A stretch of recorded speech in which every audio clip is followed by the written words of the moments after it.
Hey, it's Cody. Just wanted to let you know that this call was held remotely over Zoom, so at some points it sounds a little zoomy. Hello, everyone. It's Cody, and I'm excited, and that's not disingenuous YouTuber excitement speak. I'm happy because today we are talking to, we already spoke with, Levi Sanford, the Senior Marketing Manager at Ice Barrel. Now, why are you hearing from a marketing director at a company and not another filmmaker or casting director or ad agency type? Well, if you're a filmmaker who works in advertising, this discussion is tangential and applicable because not only will it help you understand how a great company communicates and operates in very healthy ways, by the way, but you'll also learn how you could probably be running your own company. A lot of up-and-coming filmmakers don't quite understand that commercials and commercial filmmaking is part of a business ecosystem. It's not Hollywood. It's not just about the filmmaking. The filmmaking is part of a larger machine that exists to serve our clients who are trying to serve their clients. Creating cool shots, pulling off cool tricks, making bold style choices, all cool, and maybe what get you a job over other directors and companies from time to time. It's not the main attraction when it comes to commercial advertising. And once in a while, we come across a company or a person, or in this case, both a company and a person, who are able to articulate what real success looks like. Which is why, if you're a filmmaker working in advertising, I really do think you need to hear this. Now, on to Ice Barrel. If your Instagram feed looks anything like mine, you're probably seeing people starting to do cold plunges, taking ice baths, and throwing themselves into icy lakes and rivers. Or you might be seeing influencer comedians mocking people who have discovered this and are excited about feeling better, which is funny because when I met Levi Sanford, I mentioned to him the Insta comedians who were kind of picking on ice baths, and he said, "That's great. The more people who learn about it, the better." That's how much he believes in it. And if that isn't a great introduction to who Levi is, I don't think I've ever met somebody, ever, so genuinely authentic, who honestly cares about both his team and helping other people. And for the record, this is not sponsored by Ice Barrel. We are not sponsored. There's no... I was looking into Ice Barrel myself for an upcoming project, but once I got in touch with Levi, I was just so impressed with how he does business, with his perspectives, his mindset, overall just how he lives, that I just had to have him on the podcast because I think you will benefit from hearing what he has to say too. I could go on and on about why I think Levi is great, but it's time to let him speak for himself. He shares a lot of wisdom here, both in life and in business. So, without further ado, filmmakers and advertising intro music. A garden of pure ideology. Yeah, just your typical Super Bowl car ad. Or a hilarious beer ad. Break was over 15 minutes ago, Mitch! I think you're the best ever. Look out. Back up. Where are you? You're in the bush. Well, how am I supposed to know? I've never been there. I don't always drink beer, but when I do... I think we're going to be here a while. As I said the first time after I talked to you once, I thought your approach to Ice Barrel specifically. First, I just thought, oh wow, the way that Levi talks about Ice Barrel, they sound like a really cool company. And then you kept talking, I was like, oh no, maybe it's Levi that's just that cool, and maybe he's just bringing that to Ice Barrel. And then I started to gather that it's just both.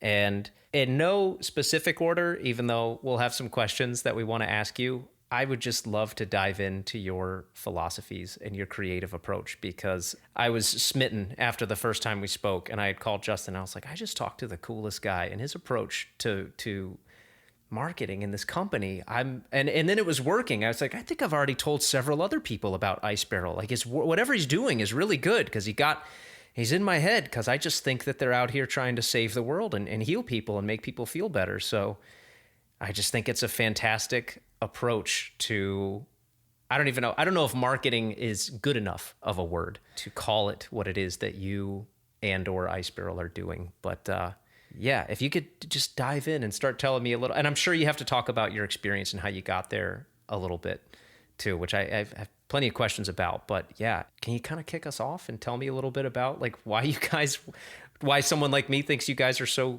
interesting with how you're doing things? It's interesting. I think the way I approach marketing, the way I think of marketing has definitely evolved. And you know what's cool? I've definitely evolved. So what I found is that when I change, everything changes. And the more I learn about human behavior myself, then it allows me to more deeply connect to my own values.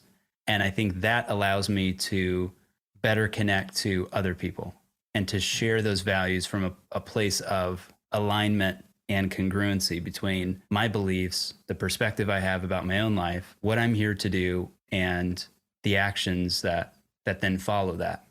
And so I think there's a common thread. That feeling that you got after we spoke can be felt in lots of different areas of life. And if you really kind of delineate it, if you kind of boil it down, it's really an energy exchange. It's communication. It's connection. We connected, Cody. That was a cool thing. We connected. And so I think that's really what marketing is. It's connecting with people.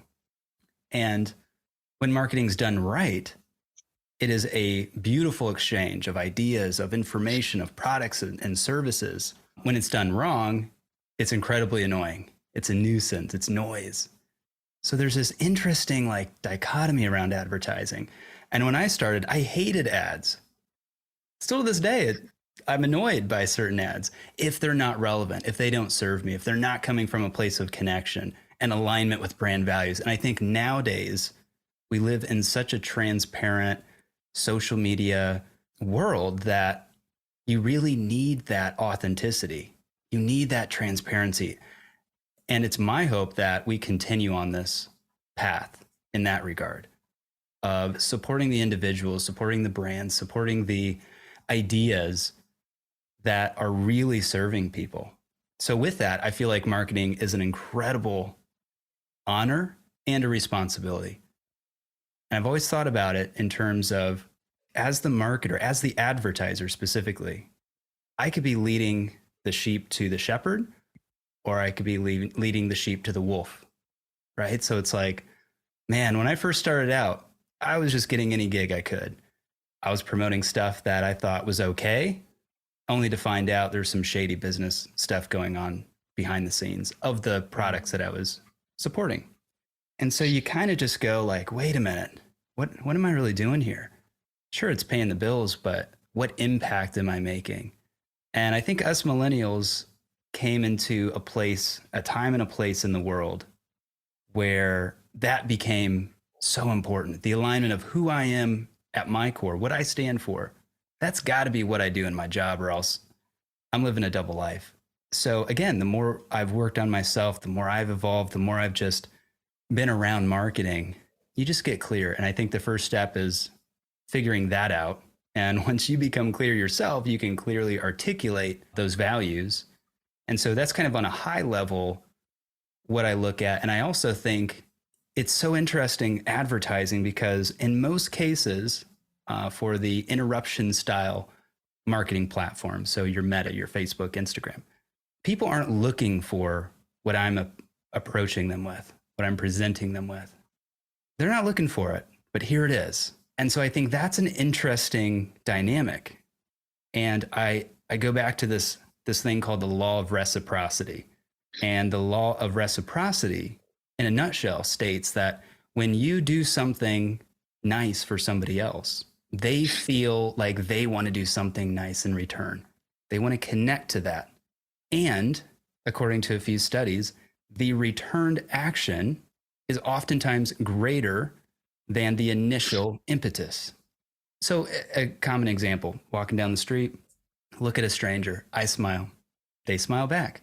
I smile bigger. They'll usually smile bigger back, and then to some extent, it's too weird.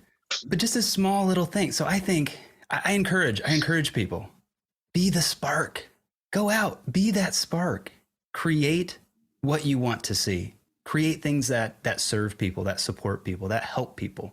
So yeah, that's kind of the 20,000 foot perspective of what we get to do. It's beautiful. That's what I'm talking about. See, Justin? Oh yeah, I hear it. He gets it. I don't know how to articulate these things, but it's nice listening to you say them. 'Cause I'm like, yeah, that's what that feeling is. So how does that work? How does that apply? How does that show up in your day-to-day life now? Through asking questions, through leaning in, slowing down, I had a tendency to go so fast. I was a part of this hustle culture that has honestly plagued our generation in a lot of ways. The overproductive, I identify with what I do is who I am. The quality of my work is my identity. What other people say about me is who I am. And so it took a lot of personal work to work through that and really slowing down. And what I mean by that is it's a weird thing, but slow is smooth and smooth is fast. So when you learn to do the little things, when you learn to connect with people, to ask the right questions, to lean in, not just assume, not just go a million miles an hour, but really get down to what's the story we want to tell. And I think you guys can probably identify and relate with that a lot. Sure, we can do the Michael Bay, that, we can throw money. Yeah, we could do this, we could do that. It'd be so cool.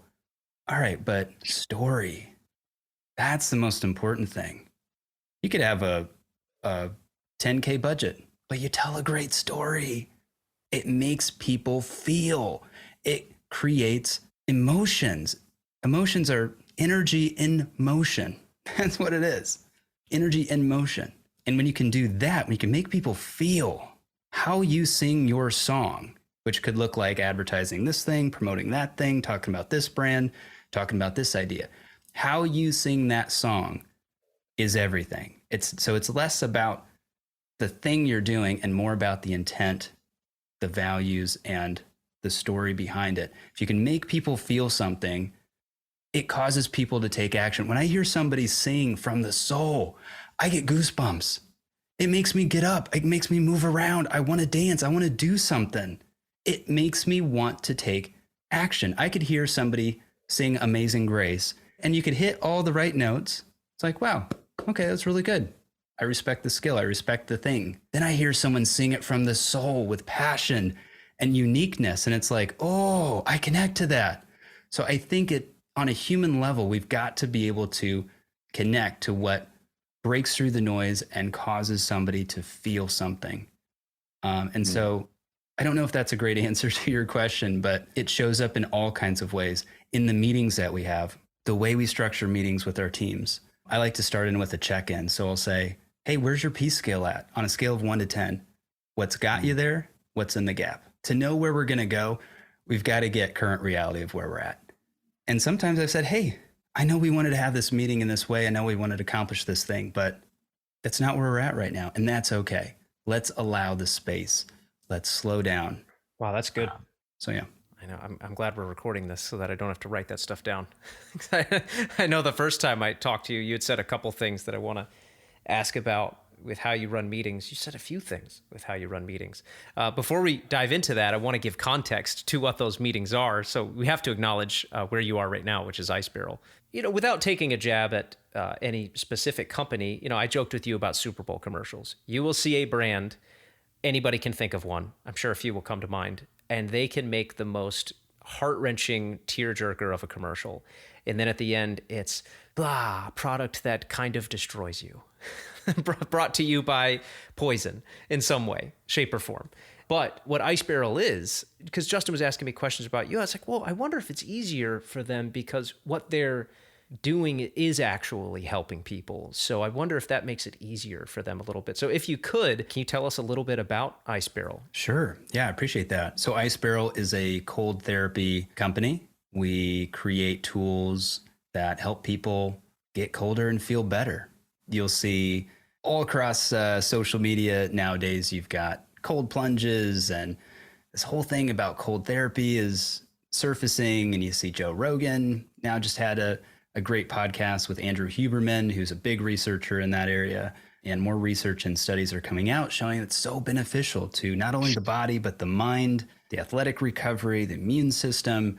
So we go, okay, but this has been around for thousands of years. Back in the day, the Romans did this. They had hot pools and cold pools. And what I think is interesting is like, why now?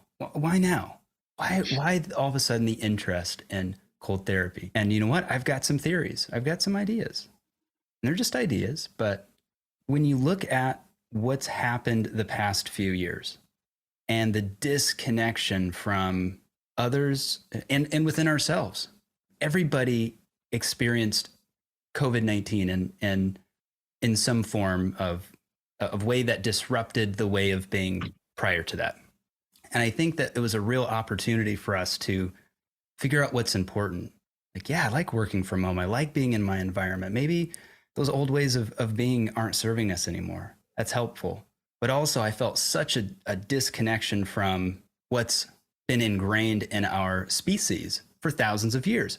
Being outside, exercising, connection to nature, doing things that are uncomfortable. Man, are we a comfort-seeking society? And it sounds good, like, hey, that's American dream. I want to make enough money so I don't ever have to work again. A few years back, I was fortunate enough to leverage myself out of my business. I was running a digital ad agency, and I was seeking this comfort lifestyle. I built my castle. I lived in my castle. I was living on Uber Eats, so I didn't have to cook. I worshiped my time and my freedom. That's what I really prioritized.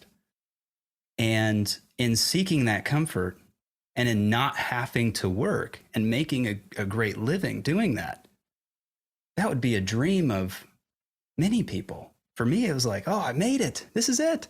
I made it. I'm going to be so happy. Honest to goodness, the most unhappy I've ever been. It was the worst year of my life. About a year and a half. I was semi-retired. I didn't really have to work. Maybe 1 hour. So you were doing well, maybe on paper, doing the best you had ever done. And you're saying this was okay. My health started declining. My relationships fell apart. I quickly realized that what's important to me in my life isn't seeking comfort. And I think we all have to ask ourselves this. There's not one answer for everybody. But I think asking the questions, again, that's the most important thing. You don't have to have the answers. And truth is relative. But ask the questions. What's important to me? And for me, I said, growth is important. Evolving myself is important. Learning, growing. I want to go where I can grow. And I'm not growing. And if I'm not growing, I'm decaying. And what am I doing with the life that I have if I'm not using it in a way that feels good and helps other people and feels like I'm making a difference? And I really had to come to terms with that. And so that's been kind of my North Star guiding me to now where I am today, head of marketing at Ice Barrel. And what I was missing through the past few years was a sense of community, team. I want to be on a team. I could do all these fun things. I had this racing simulator. I had spent, I don't even want to say how much money, a lot. VR. I mean, this was back in like 2018. The full works, like heavily into this. And I remember thinking, this is going to bring me so much joy. I can imagine myself doing laps and racing F1 and I had all the different wheels, and I had the Porsche wheel, and I had this thing, and I had that thing, and I had carbon fiber seat, and I had an actual racing heart. Like I was ready to go. And I remember the first time I put on that VR and I could walk out of the car and look around, I was crying, tears of joy at this newfound freedom and this expression of playfulness and curiosity and play. And then what was interesting is I didn't have anyone to share it with. It was just all by myself. And I only used it a handful of times. I'm so sorry to say, I only used it a handful of times, sold it for pennies on the dollar of what I had spent. And so I kept just kind of chasing these things, but then I realized it's fun to do things with other people, right? And it's like that sense of community. So now with Ice Barrel, I have an opportunity to lead a team. I have an opportunity to learn, to grow, to grow into more leadership qualities that previously I hadn't experienced. So again, go where you can grow and be uncomfortable. And when we get uncomfortable, just like getting an ice bath, that sucks. I'll tell you, getting in an ice bath is not easy, but the feeling you get, the trust you get with your body. And so that connection, that reconnecting to what's normal. What have we done all the way up until a couple hundred years ago? Bathed out in the streams, bathed out in the lakes where it's cold. It's healthy for our bodies. Our bodies are ready for this. Trust your body. And when you have that connection, when you feel that, and ice baths give us that sense, they give us that feeling of, I'm going to do something that everything inside me is screaming not to do. And when I do it and when I get out, wow, do I trust myself? Do I love myself? Do I feel like if I can do that, what else is possible? What else am I capable of? Oh, wait a minute, I'm on a team. I'm in a community. What are we capable of? What else are we capable of as a society, as a community, as a world? I know I can get kind of big picture for a second, but it really, that's what gives me a sense of fulfillment. That's what makes me feel like what I'm doing is important. It's valuable. I'm growing and the people around me are thriving. It's awesome. You said a lot of cool stuff in there too that I wanted to comment on, because I know my ice barrel arrived a few days ago, which I'm so excited about. But as you said, I'm nervous about it too. And this is still taking cold showers every day, but I'm like, yeah, this is the next level. This is going to be different. You had said something about a meeting. I don't know if it was a top of the week meeting, and you said when things are going poorly, we ask ourselves, what if this was the way we wanted them to be? Could you, does that, so you know what I'm talking about there? Could you share that one a little bit? Oh man. Yeah. So, and look, I'm so fortunate that I've had incredible mentorship. That's step one. Put yourself in a position where you're surrounded by people that inspire you, uplift you, challenge you, push you. And one of my mentors, he asked me that question. So we do something called a fact check. FACT. What are you frustrated with? What are you avoiding? What are you complaining about? And what are you tolerating? And on surface level, you're like, nah, I'm good. It's all good. Really dig in. Really dig in. And so I was explaining how, this person that keeps coming in late, I'm just giving a random example. This wasn't it, but like as an example, this person keeps showing up late and it's really irritating and that's really disrespectful. And when that frustration comes out, and it's good to connect to that too, my mentor said, okay, let me call you up to one of our values. So we have 4 core values at Ice Barrel. Be wildly courageous, lead with the heart, live mindfully, and be playfully curious. And so he said, I want to call you up to one of our values. I love that. Not calling you out, calling you up. I'll call you up to one of our values. Be playfully curious. Let's be curious. And there's a lot of science around play. Super cool field of work for those that are in that. And there's things that happen in the brain and neural connections that fire when we're curious, when we play. Like think of a child using their imagination. Man, they're in another world. What's possible when we become playfully curious? Like, okay, let me calm down. Let me get present. Okay, now let me get playfully curious. Now imagine, just for a second, imagine you like it that way. Why might you want that? When you're frustrated, when you're in a place of conflict internally, asking yourself, why do I want it this way? That's some radical accountability. So just to be specific, wanting it this way, not being frustrated, but it being the thing that is frustrating you. Yeah, like in the scenario, someone's showing up late for meetings. They're showing up for meetings. Okay, now let's play with that. Let's just play with it. Imagine you liked it that way. Why might you like that? Why? Okay, let me really dig into that. Well, I really value being on time. When they're late, then that makes me feel like I'm right and they're wrong. People generally like one of these statements: look good, feel good, be right, and be in control. Say that again. Look good, not just physically, but like, ooh, I look like I'm doing good work. Like people respect me. I'm looking good. Look good, feel good, be right, or be in control. So for me, I resonate with all of those. Let me be honest. And be in control was a big one. So it's like, yeah, that makes me, or be right. That makes me feel like I'm right. And for me to be right, someone else has got to be wrong. Once you can kind of unpack that, then you can be playfully curious and think of other ways to approach that. So it's really just a way of connecting to maybe some subconscious programs that have been running that you are unaware of. And by flipping the script and going, wait, maybe I like it like this.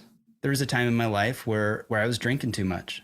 Not to the point where it was like destroying my life, but relative to what I knew I was capable of, it was holding me back. So I've since made a decision to stop drinking. I'll occasionally have a drink on special occasions and things, but I don't have it in the house. And I realized, like, I feel bad, and I'm shaming myself, and I'm guilting myself. Maybe I like it that way. Why would I like it like that? Well, then I don't have to push myself. I don't have to do things that are uncomfortable. I don't have to try. And if I don't try, I don't fail. And I'm afraid of failing. So I'm going to sabotage myself so I don't try, so I don't fail. Ooh, oh, man. Levi, don't do that to yourself. Don't do that. Okay, now let's play with, imagine if we did something else. How would that feel? Right? So it's tough stuff. But that's one of the toughest questions when things aren't going the way we want them. Expectation, reality. There's a misalignment. Oh, I'm frustrated.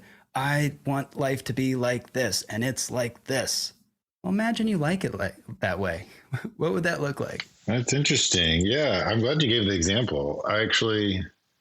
And maybe this is an opportunity for the imagination to go anywhere. I first took it as, well, what if I liked this way? Like, why do I like someone coming in late to meetings? And then imagining a world where I wasn't frustrated by that. And so it's like, I like that he comes in late into the meetings, or she comes in late into the meetings. And it's like, well, then they're relaxed, or they feel the opportunity to get something else done that they may think is a higher priority, or they, those are kind of the areas that I went. And so it's fascinating that you took it more to this, like, does my frustration show something of like where my mind is in a state of judgment and or self-sabotage or other areas. Well, I like that you mentioned frustration, Justin, because that's something, I mean, one of the reasons I was so excited to hear more from Levi is because I want to apply this stuff on in almost every area, almost everything that he has said today, because, you take that frustration. So a lot of I'll tie it to the whole filmmakers and advertising aspect here. On the filmmaking side of it, we have several different types of clients. A lot of them boil down to two. There's these, not saying which one is better or worse, just for the sake of the exercise, but there's the type of client that's a bit of a dream client where they go, rock and roll, guys. This is why we hired you. You're the ones, bring it to me when it's done. And we're like, wow. And we have all this freedom. That could be scary for some people because they might need more. Then there's the more stereotypical type of client where there's just like a helicopter client almost. They're calling you 5 times a day. They're giving you notes. They're not paying attention to a structure or a system that you might have in place.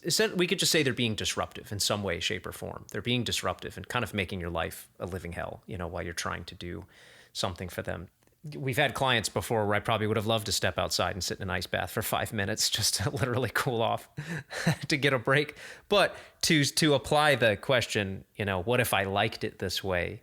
You start responding in a frustrated way if you're just living in a frustrated state. I mean, when Justin and I get into some of these productions, sometimes they move fast, and I know I've gotten caught up in it several times where the pressure's it feels like a ton. And it's coming in from all sides. And so to shift your perspective on how you're dealing with these pressures and problems in your work, it kind of seems like, I don't know, some mythical key to unlock the ability to just chill out. I also do like the tangential physical relationship between actually the benefits of cold therapy and a lot of the mental stuff that you're talking about. But I find the connection amusing. But yeah, that's why I was so interested in it, because I at least personally can see a ton of benefit from just even trying to struggle to do the stuff that you're talking about. Yeah. Cody, that's probably one of the deepest things we could go down. This is a kind of a more complex one of playing with that idea. So when you say, what if I like it this way? It's not the way that I took it. It's what if I like being frustrated by this? Is that what you mean? Like seeing it as an indicator of something else, not a what if of the future, a what if of my current state, like not a what if I change my perspective, but a what if of my current state. Is that correct? You're right, Justin. It's why would I want it that way? I know I don't, on surface level, I don't want that. It's frustrating. It's irritating. It's causing conflict in my day to day. I don't like that. Okay, well, what if you secretly do? And just like that analogy of secretly. Me sabotaging myself so that I don't have to fail, it's kind of it goes a few layers deep. Like, imagine I actually like it that way because it makes me look good, feel good, be right, or be in control. Mm-hmm. Okay, I gotcha. Okay. So that's more of Oh, did I miss it? Did I interpret it incorrectly then? No, I think you were. I took it a different way, and I like this exploration. Yeah. another way of thinking of it is what else could be true. So again, with the leaning in, again with the slowing down, taking the time. I mean, we make so many assumptions every day, thousands of assumptions. Do. Now, what if we just slow down and what else could be true? Well, maybe that person is late because things are going on in their life, or maybe, like what else is possible? What else could be true? And it just helps us hold back our own biases, our own quickness to judge. And it just removes a little bit of the pride and the ego. And I think we can practice this when we're listening. Cody, I think you and I spoke a little bit about just how listening deficient we are as human beings. And we can really practice this by slowing down and going, wait, am I listening to connect or am I listening to respond? Am I listening for things that prove my assumption right? So am I looking for things that bolster my argument of this person is this way or that way, or within this one-dimensional box I put them in? Or could something else be true? So that's more of the exploration, is just kind of taking yourself out, zooming out, slowing down and going, okay, let me check in with myself. And now let me just listen to connect. How am I listening? Who am I listening as? Am I listening as Levi? Am I listening? And Levi is a son. Levi is a boyfriend. Levi is a friend. Levi is am I listening as head of marketing at Icebarrel? Or am I listening as the truest essence of who I am?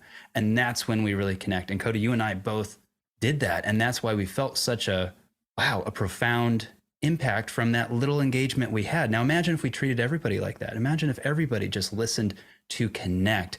And one thing that you can do is a really tactical, practical thing, because I know a lot of this stuff gets a little ambiguous. You can send out little ping signals. So I think when you say a statement, I have an interpretation of what that means. What if it means something different to you? So something I've been practicing and slowing down, because I like to just go, yep, next. I go, oh, okay, it sounds like you're saying this. Is that correct? And a lot of times I go, oh, no. Just like what you did, Justin. Perfect example. Hey, this is how it occurred to me. Was that your intention? No, I'm so sorry. Oh, okay. Then let's get on the same page, right? So you can send out little pings. Oh, okay, I understand that. So it sounds like what you're saying is X, Y, Z. Yes. Okay. So now I'm like fact checking in my mind, like, oh, that word means this, or, hey, what did you mean by that word when you use it? Like, what does that mean to you? So it's really listening to connect. And then when I can connect, now we can move together. Justin is a natural at a lot of this stuff too. That's one of the reasons I asked him to join us today. Justin's supposed to be directing and getting ready for projects, but I was like, you got to be here. But he's always been good with this stuff too. Obviously, listening to you, curious to know if we have time for it somehow, like if these were self-taught, if you were always this way, if they're things you've been learning and just clocking and gathering. But it does seem like a better way of living and approach. And I can totally see how it connects to how you do business. It just seems intriguing to me to have people like you or you guys who are moving through the world this way, but then you have to work with other people who are not. I don't even have a direct question aligned with that. It's just something I can't help wondering about. But I would hope you've won people over and that it's pretty satisfying when you see people going, you know what, I'm going to chill out, no pun intended, and try to do things your way, because I see that as just better for my soul and my health. A couple things came up when I was listening. It's this idea of what got you here won't get you there. And it's also an incredible amount of grace for yourself. Man, we're our own worst critics. Grace for ourselves, grace for others. So that's got to be a staple, right? And that's, again, slowing down. I spent just under a year in LA, living out of my truck, eating on about a $2 a day Jack in the Box budget. If you really want to know, it's Jack in the Box. And that created such a fire inside that I said, I will never, we make these absolute statements, and it's like, ooh, that's going to have a belief system and a whole bunch of things. High emotion is going to be attached to that. That's going to be really triggering. I said, I will never be back on the street again. I will do whatever it takes. And I did. I worked 18 hours a day, 16 to 18 hours a day, honest to goodness, worked every single day, went door to door, learned how to build a website. Hey, do you need a website? Do you need a website? Do you need a website? I was determined to do whatever I had to do to learn these skills so I didn't have to feel the shame of where I had come from. And that was helpful until it burned me out. So be willing to reevaluate your values and extend yourself grace. Hey, that served me then. So I appreciate it. I appreciate the challenges and the hardships and the difficulty and that gave contrast to the beauty that I now appreciate. You don't know a good day unless you've had a bad day. So I learned to look at the challenges in my life as vehicles for transformation. And it's like, oh man, when I can look back and I can create that narrative, we're all amazing storytellers. Amazing storytellers. I can make up any story in my mind about my life and where I'm at and how successful I am and what that means and if I'm winning and if I'm a good person, if I'm bad. It's all up to me. So that's kind of the good news and the challenging news too, that we really are the creators of our internal reality. A quote that I really appreciate from a guy that I don't even know on Instagram. I think his name is Matt Chernard, and he does daily cold plunges. And he does, hey, this is your daily cold plunge reminder. And he's sitting in this ice bath, I think in Canada, and he just drops some wisdom, and just randomly scrolling through Instagram. And I heard him say, it is not always the inconsistent external circumstances that will dictate the outcome. It is usually your consistent reaction to those circumstances that will. It's not always the inconsistent external things that happen to you. That doesn't determine who you are and your outcome. It's your response to those. It's like, oh man, did that hit home? So I love this idea of better than yesterday, 1% better every day. Just stacking, habit stacking. You see a lot of this nowadays. People talking about earn your dopamine and build your day on tiny wins and stack these things, because in a state of pressure, in a state of stress, you will default back to your habits, your rituals. And are those serving you, right? You'll always go back to your habit. I've actually never shared this on something like this before. I did something a while back and I was dialed into two things. What raises my frequency? And what that means to me is it makes me feel alive. It makes me feel like I'm doing what I'm supposed to do. I think we all experience that in some level and in some areas of our life. Like, wow, that feels really good. I'm supposed to be doing that. Like, yes, raises my frequency. Like, what makes you come alive? What makes you the best version of yourself? So I started writing things down. These are all things that raise my frequency. These are things that lower my frequency. I did the same thing with energy. What gives me energy? What gives my body energy? What gives my mind energy? And what depletes it? Were there a lot of the overlapping Yeah. type of things? Okay, yeah. Yeah, let me share it really quick. Did not prepare this. This is pretty wild. Okay, so we'll do the frequency one. Here's what raises my frequency: exercise, nature, creating, philosophical and spiritual conversations, being around other high frequency people, teaching or educating, helping others and giving, and being present. Don't those all sound like wonderful things to be doing? Like, yeah. And I experienced that before. I was severely depressed at one point in my life, and I went and volunteered my time to help build homes and communities in other parts of the world. And in doing that, I was the happiest I'd ever been. Like, whoa, to experience joy, give it to someone else. And isn't that weird how like we're tired when we don't exercise? When I exercise, I have more energy. Whoa, there are these weird paradoxes in life. And in doing something uncomfortable, it makes me really comfortable. In an ice bath, my heart rate shoots up to 130, 140, 145 right when I get in. It's called the sympathetic nervous system, also known as fight or flight, freeze or faint. And then what happens? You can see it. You can see it in people about 40 to 45 seconds when they're in the ice bath. All of a sudden they go, that's the parasympathetic nervous system. This stressor, cold, the stressor, it's a hormetic stressor, means it's good for you. That stressor is one of the unique things in life that triggers both the sympathetic and the parasympathetic nervous system. Fight or flight, ooh, cortisol, ooh, stress, adrenaline, oh, I'm gonna die. And then to know, no top-down control. My mind tells my body that I'm okay. I'm okay. I can get through this. Something bad just happened in my life. I can get through this. Just go through a painful breakup or divorce. I can get through this. This is okay. It's all right. I'm going to be better for it. And that hormetic stressor, then when that parasympathetic kicks in and you get, you see it every time. We've done it. So many studies with our Whoops and our Apple Health, our Garmin's, all of this. And you see it spikes up to 145, goes down to 45. I'm freezing my body and my heart rate's at 45. And then we know through science that it helps with heart rate variability and it helps with keeping our heart rate lower. Just like when you're a runner, you have a lower heart rate because your body is used to that stressor. So those are the things that raise my frequency. What lowers my frequency, just to finish that tangent, weed and alcohol. That's for me personally. Everyone might be a little different. And it's a trick because it spikes that dopamine. It makes me feel great. And what I've realized is that it actually takes energy away from me. It lowers my frequency. I'm not as empowered in my thinking and doing things that will serve me down the road and doing hard things now that will provide fulfillment later. I just want that instant fulfillment. So I'm careful about that. TV and gaming. I love video games, man. I love Rocket League. I love it. If I play too long and I'm sitting there for more than an hour, my energy's going down into the floor. My frequency is lowering. I'm not my most on fire self. Doesn't mean I never do that. It just means I'm aware of it. Sitting for a long time. That's why I'm standing today, because I sat a long time yesterday. Consuming instead of creating. Create more than you consume. Gossip and drama. I don't have anything to do with it. It's not the energy that it doesn't make me feel good. Just like with my nutrition, I've cut out everything that gives me inflammation.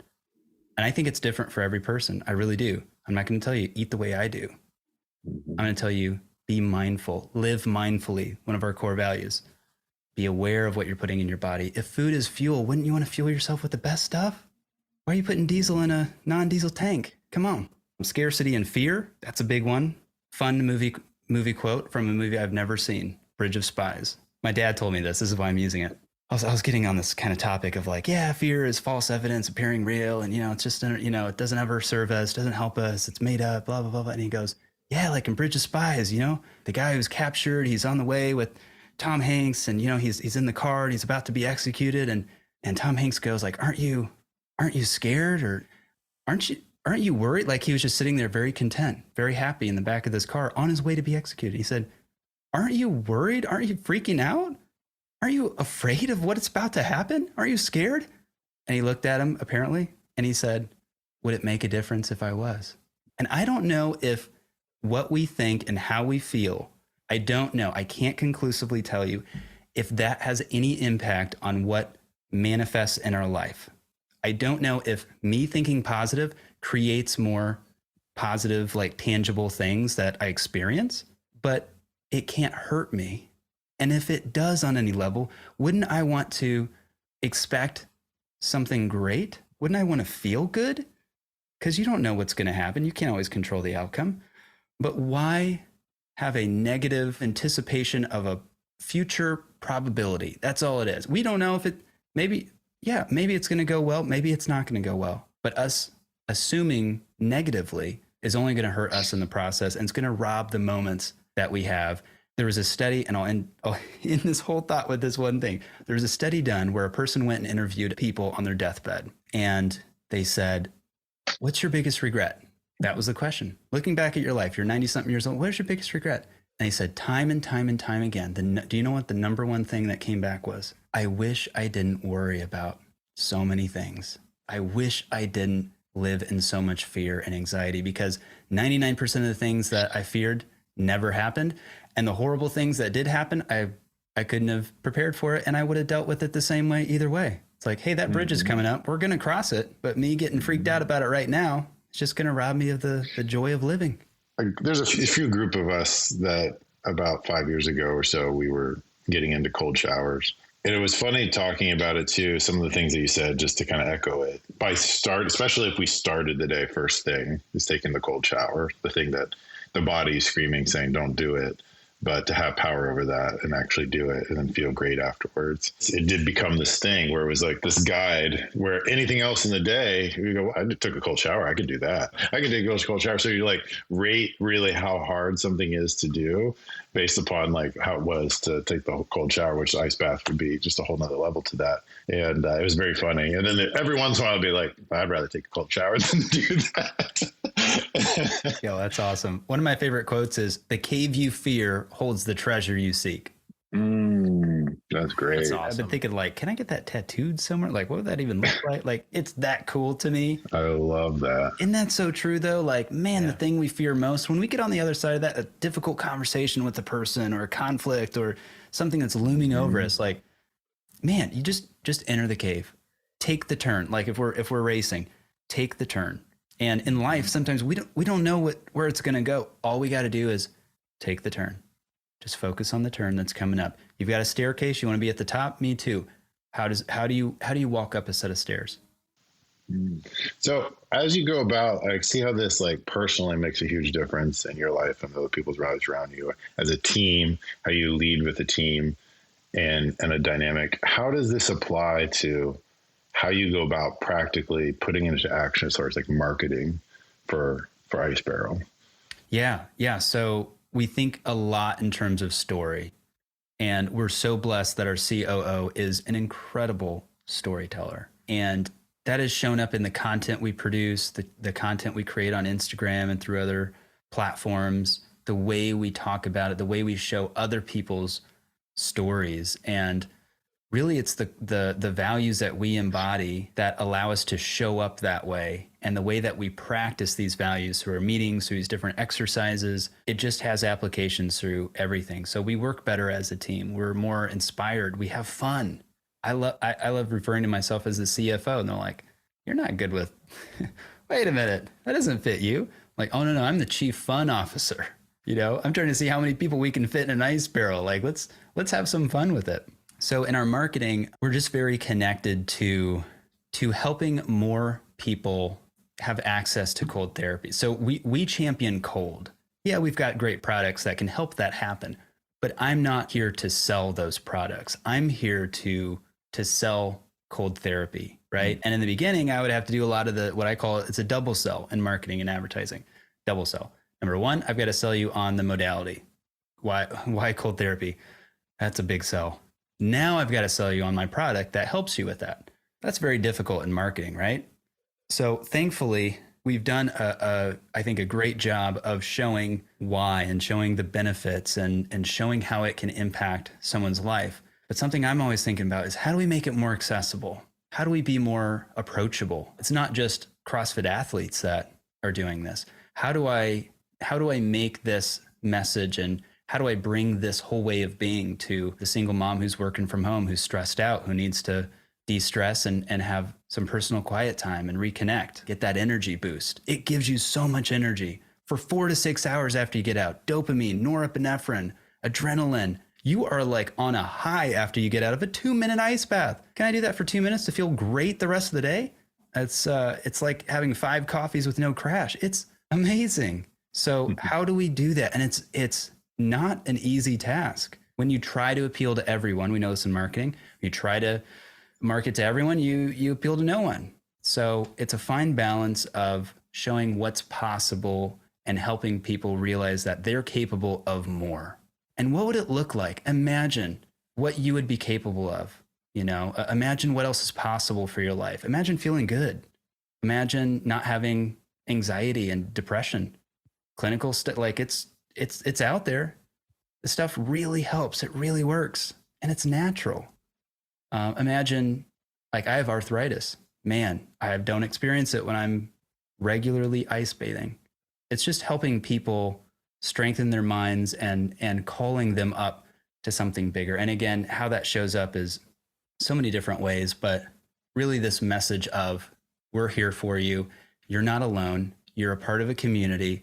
We can all be better. We can do better. And just really having that congruency between our own beliefs and actions. And that's what people feel when we're at events. They see us, they interact with us. It's like any one of our team is upholding the core values because it's who we are as people. So you have to be really careful who you bring on your team, the culture you build.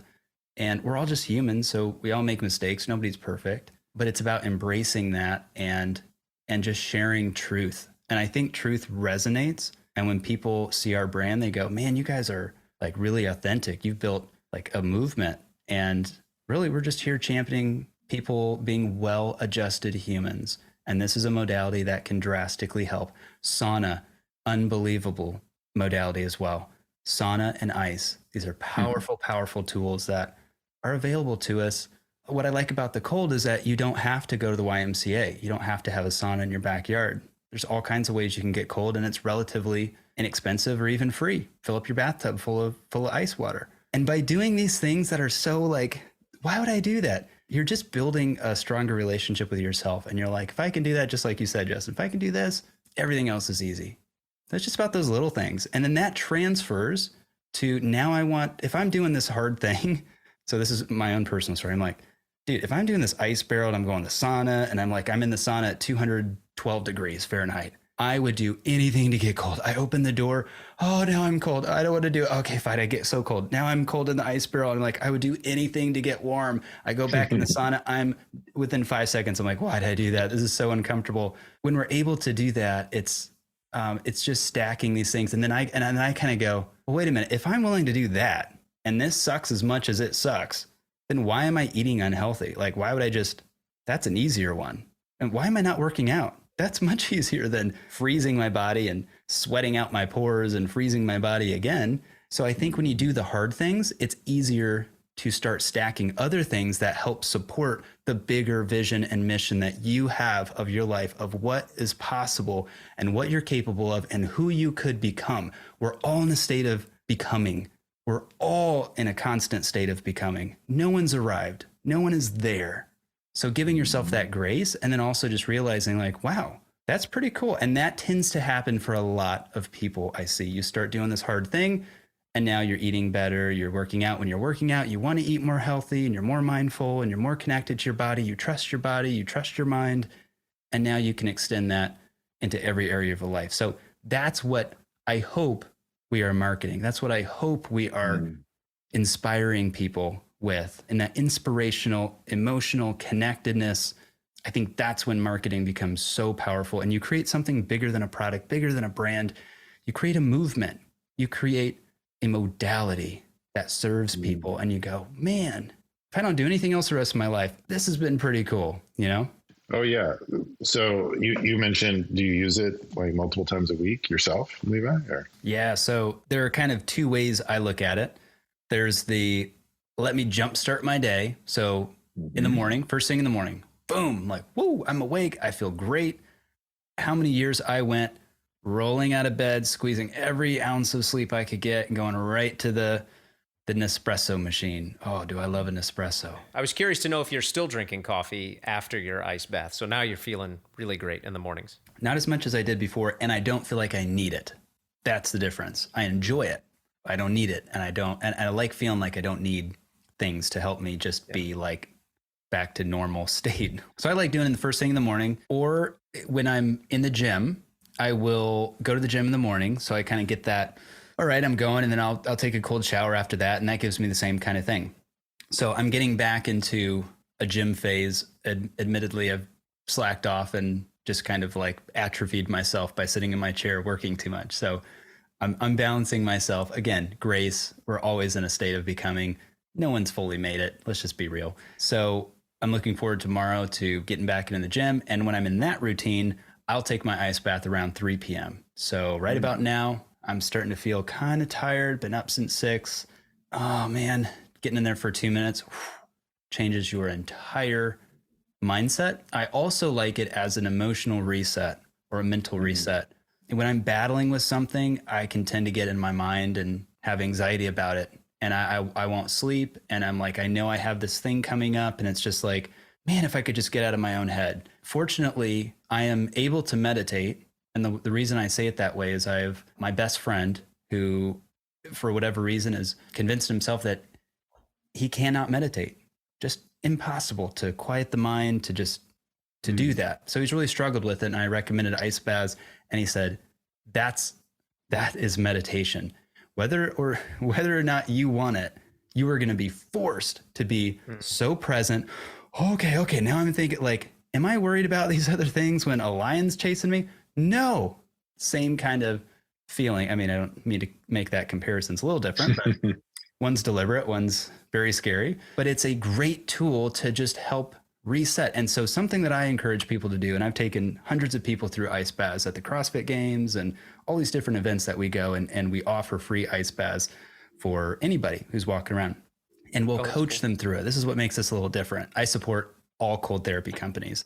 Any way to help people get cold is a win, just for the record. However, I love our approach to it. So we say, let's really be intentional. It's really a core value of ours. So treat that barrel like that person who's cutting you off. Go take an intention into that barrel and work through that. And when you come out, have that conversation. Now you feel empowered. So take that difficult thing, take it into the barrel, work it out. It's just like going to the gym and blowing off some steam. Take it to the barrel. You come out, you'll be renewed. You'll be a new person. And there's just something so transformative that happens, whether I want to or not. And I kind of like that about it, because sometimes it's hard to slow down and meditate when my mind's going a million miles an hour. But throw me in a 40-degree tub of ice water, up to my neck, puts things in perspective. You get really grateful and thankful very fast. I like that.